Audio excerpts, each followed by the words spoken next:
Hello, and welcome to ReferenceGlobe. In this video, we'll show you how to create and manage your lesson plan and lesson diary, and how to generate reports. There are 3 ways to create a lesson plan: one-by-one upload, bulk upload, or syncing from the academic timetable. Now, let's see how you can create your lesson plan one by one. Step 1. Open your course and click on the Schedule tab. Step 2. Select Custom Lesson Plan. Step 3. Click on Add Lesson Plan. Step 4. Enter details like unit number, unit name, topic, start date, end date, duration, description, period number, and class mode. Step 5. Click Submit to save the lesson plan. Cool, your lesson plan is successfully added.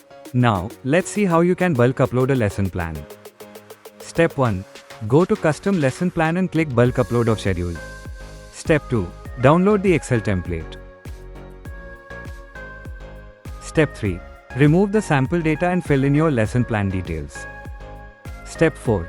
Save the file and upload it by clicking Upload. Cool, you have successfully bulk uploaded your lesson plan.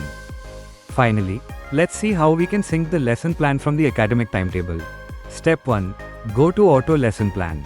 Step 2. Click Resync and wait for a few seconds. Your lesson plan will be automatically synced. Tip: you can also see the last sync date and time here. Step 4. Update details like unit number, class mode, unit name, and topic name.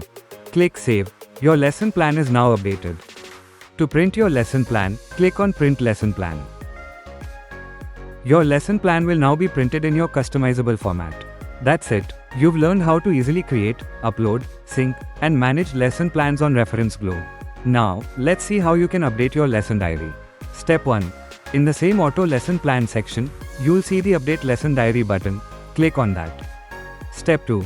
Enter details like topic covered, methodology, delivery method, engagement strategies, and assessment of learning. Step 3. Click the Save button. Now, click on Lesson Diary. You'll find your lesson diary record successfully added. To print your lesson diary, click on the Print Lesson Diary button. Your lesson diary will be exported in a customizable format. Tip: you can also track deviations. Click on the Lesson Plan vs Lesson Diary button. The deviations will be clearly highlighted. Congratulations! You've successfully learned how to update and manage your lesson plan and lesson diary using the ReferenceGlobe platform.